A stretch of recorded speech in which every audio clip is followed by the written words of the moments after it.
What's going on, YouTube? It's your boy, Dermy Wormy. And a few days ago, we got our first official looks at the Fallout TV series coming to Amazon Prime, and some of the images there. Well, technically, it's the second official look, but it is one of the first official looks. Okay, so these are a bunch of scenes that came out. You know, you got your main character lady here in the vault. Here she is leaving the vault. Here's the Brotherhood of Steel. The power armors, which I think this scene looks a little bit better than this scene. I'll be brutally honest. You know, we got our look at I just had the name for this guy. What? They're not ghouls. God, what the hell? Ghoul. Why was I blanking on ghoul? Anyways, we got our first look at a ghoul. Not black eyes, but at the same time, I like some of the looks and stuff. Hey, there's aspects of it that are visually appealing. Some of it's but hey, you know, it might be a good show. Wrong. And I'll tell you why this show will not be good. Because the people that are in charge of it are from this thing called Kilter Films Kilter Films. This is the production company in charge of it. And for those of you who don't know who run Kilter Films, well, that's Jonathan Nolan and Lisa Joy, the people that created Westworld. So with this brand new piece of news that came out today, it does not shock me that any of this is going to happen. Because prepare yourself for truly woke Fallout. Prime Video's Fallout TV creators confirm show will feature heavy social commentary, wants to sidestep binary thinking on good and evil. Now, when it comes to the Fallout series, good and evil, yes, it is there is some blatantly evil guys. Some of the later aspects of the show of the world, there's some, you know, morally gray things, mainly in Fallout 4. There's some morally gray areas, but there's always some blatant, like, these are good and evil. There's some good guys and there's some evil guys. You can pretty much figure it out, okay? Not that hard. Yeah, and Fallout 4, you have the Syndicate, you had Brotherhood of Steel, and the Railroad, I believe is what it's called. Morally gray situations within all that. Mainly the Syndicate was kind of the bad guys, even though it was run by your son. Spoiler alert for anybody that needs to know. On top of that, Brotherhood of Steel, kind of Puritans. By the way, Brotherhood of Steel for life. And the Railroad was a bunch of people trying to escape to freedom, but they were just boring. So Brotherhood of Steel for life. Anyways, okay, we're gonna read through this, but Prime Video's Fallout creators, the husband and wife team of Jonathan Nolan and Lisa Joy, confirm the video game's adaptation will feature heavy social commentary. And their reasoning doesn't make sense for the actual world of Fallout. But let's continue on, shall we? Speaking about the upcoming series, with Vanity Fair's Anthony, I'm not even going to try, Nolan said the games are about the culture of division and haves and have-nots that, unfortunately, have only gotten more and more acute in this country and around the world over the last decades. No, Fallout is all about survival in the clearest sense of the terms. This is a world that has been quite literally, you're in a Fallout. I don't know how else to describe it. This is post-nuclear Fallout. You lived within a vault, depending on which vault, depends on some of your scenarios, and you discover that the vault tech was actually a government, not a government conspiracy, but a company that was running a bunch of tests on humans and everything like that. You realize that there's all sorts of chaos without all this, and the whole themes are to survive and how you survive in a post-apocalyptic world. Quite literally, it's not about the haves and have-nots, it's about survival. I don't know how you could have gotten that wrong, but apparently you could. So there's that, but we continue on. We get to talk about that in a wonderful speculative fiction way. He added, I think we are looking at the world and going, God, things seem to be heading in a very, very frightening direction. Now, we're nowhere near this world. Like, I'm terrified to figure out what Jonathan Nolan's actually saying here, because we are nowhere near a real life Fallout world. I think I know what he's thinking. He's thinking that, oh my God, and we'll get to it. It's when he starts talking about the Brotherhood of Steel. I believe that he thinks they are far-right individuals. I'm willing to place my money on him thinking that the Brotherhood of Steel are super far-right, super crazy this, and they just want to purge the world of everything that they see as unclean. Not super far from the truth, but there's more to it than just that. But on top of that, you have this. It just doesn't make sense to me on why you already think our world is heading in this direction. This world is completely terrifying. You have death claws, you have ghouls, you have people that have lived forever. Well, not forever, but ever since the Fallout, they got trapped out there and everything. And now they are longer extended lives, but at the cost of like their body and everything like that. You know what? Walter Goggins' ghoul right up here. You have a very vast world. You have super mutants, people that have been forcibly mutated into these giant monsters that can no longer breed. You have robots, chaos, all sorts of cool technology, but at the same time, we're nowhere near this. This world had essentially the Cold War continued on, bombs dropped, there we go. Now continue. Specifically, the series will provide commentary on people's morals and will do so through the characters of Lucy, a Vault Dweller, played by Ella Purnell. Okay, we can talk about morals. We can talk about the morality of, hey, is it just to do some of the stuff in order to survive? There's a lot of crazy stuff that you can be posed with in all this. But is it moral or immoral to do something like this? And okay, that's fine, but it's something that I think we're not gonna like. But first, Nolan detailed, so many of us have such naive ideas, even now, about everyone else's experiences. Oh, we gotta care about others' experiences in a post-apocalyptic world where we're trying to survive. And it's one of the things I love about America. It's the giant, manic collection of different experiences, different points of views.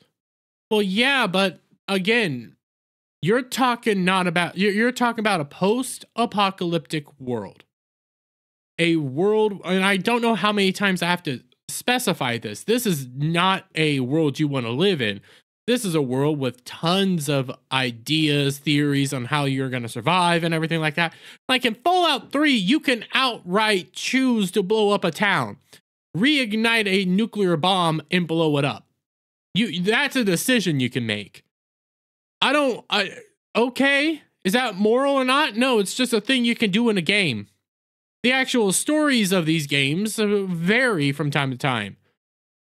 I don't know where you're getting this idea where we have all these different kinds of views and things like that. No, it's very different. Like Fallout 4 was the first time I think you actually got to choose between different points of views. And even then, they weren't all great. He then explained how the show will use Lucy to moralize to viewers.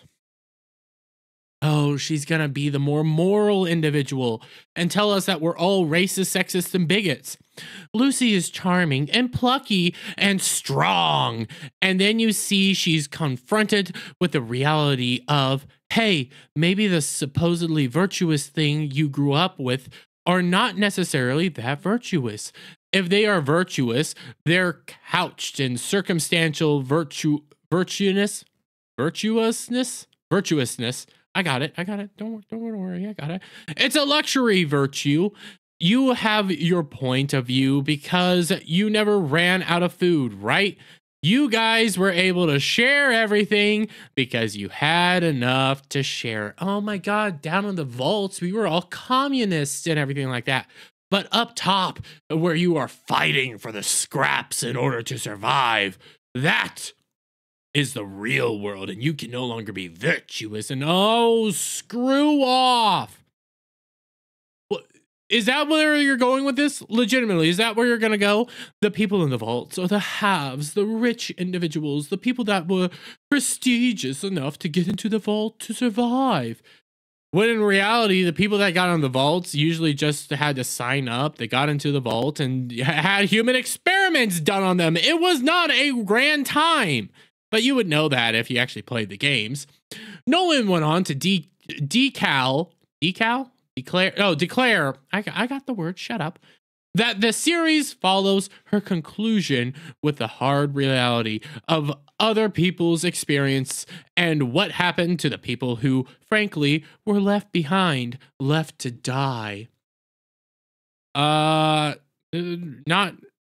everybody was able to get into a vault. Oh, yeah, it sucks, but this is the reality of the world. And this is a sci-fi series where the whole point is to survive. The fact that there's actually ghouls and other survivors is awesome, but this is a whole nother world. Why are we proselytizing about have and have-nots? It's survival. Survival of the frickin' fittest. Some people were able to create entire civilizations. Other people's weren't. In Fallout 3, Pittsburgh is a literal slave colony with a fighting dome called the Pit. We're far from morality at this point. This is just survival. To this point, while describing the character of Maximus, who is a squire in the Brotherhood of Steel, Nolan states, one of the things we're trying to gently sidestep here is that kind of binary thinking, like they're the good guys or the bad guys. Yeah, the Brotherhood of Steel is a puritanical, I would say, a puritanical organization that is going around purging stuff. Purging things that they view as unclean and fighting and things like that. This is a part of survival. You get factions of individuals, warlord groups, whatever, trying to survive. Yeah, not everybody's gonna be good, but okay, you're gonna proselytize. You're gonna have the chick be the good guy, the pure guy, and everything like that. But then, as you describe the Brotherhood of Steel, however, I'm starting to think I know exactly where you're going. You had her basically grow up in a communist utopia, and you're going to have the Brotherhood of Steel be the alt-right, because whoever the good guys and the bad guys were, they destroyed the whole world. So now we're in a much more gray area, he asserted. As for the Brotherhood of Steel, Nolan described them as a little bit of the Marine Corps. It's a little bit of the Knights Templar. It's this kind of weird fusion and a mutated version of patriotism, religion, loyalty, and fraternity. You know, you have this point where he's starting to talk about Maximus, the Brotherhood of Steel, talking about like morally gray, not so straightforward. Who are the good guys and who are the bad guys? And then you see him talk about the Marine Corps, the Knights Templar, mutated version of patriotism, religion, and loyalty. All I see is that he's going to depict the Brotherhood of Steel as basically being the racist, sexist bigots that are going around doing whatever they want, and as I said, purging the unclean, the ones they disagree with. There's a much more to it than just that, but you're going to depict them as alt-right Nazis. I see it right now. I see what you're doing. I know where we're going to go with this, and my God, this is just the first step. But are we really shocked? Is anybody here shocked that this is going to happen when you have the Westworld creators involved in this? Westworld went chaotic, just horrific, ended awfully. I believe it actually had to get canceled if memory serves. And it went off a cliff because Me Too time's up and women can do no wrong. That's what this company does. This is what Kilter Vision does. And that's what they're about to do to Fallout. Yeah, Bethesda signing off saying this is all going to be canon and everything like that. Oh, great. Guess what? Bethesda isn't anything better. We are about to have the wokest of woke Fallout series ever. And I called it. But let me get your guys' thoughts on all this down in the comments below. If you like this video, please give it a thumbs up. Share it out, friends. Hit that subscribe button. Hit that notification bell for every time I put out a new video and go live, guys. And I'll see you on the next one. Bye for now. What's going on, guys? Listen, it's Christmas season coming up, and you know what makes great gifts? That's right, Coffee Brand Coffee. Coffee Brand Coffee makes wonderful gifts, and guess what? They don't just have great coffees, teas, and cocos. They also got gear, they got K-cups, and also they got wonderful gift boxes. Gift boxes that include all sorts of wonderful great goodies. You got chocolate covered coffee beans, raspberry yogurt pretzel twists, sea salt milk chocolates, caramel. You got chocolate covered coffee beans, peppermint hot cocoa, spicy and sweet treat mixes, kettle corn pop, premium vacuum travel tumblers, and all sorts of wonderful great stuff that you can get at Coffee Brand Coffee. And these make great Christmas gifts. So guys, please check out coffeebrandcoffee.com and use promo code BACKTACO at checkout to get 10% off your purchase. That's coffeebrandcoffee.com, promo code BACKTACO.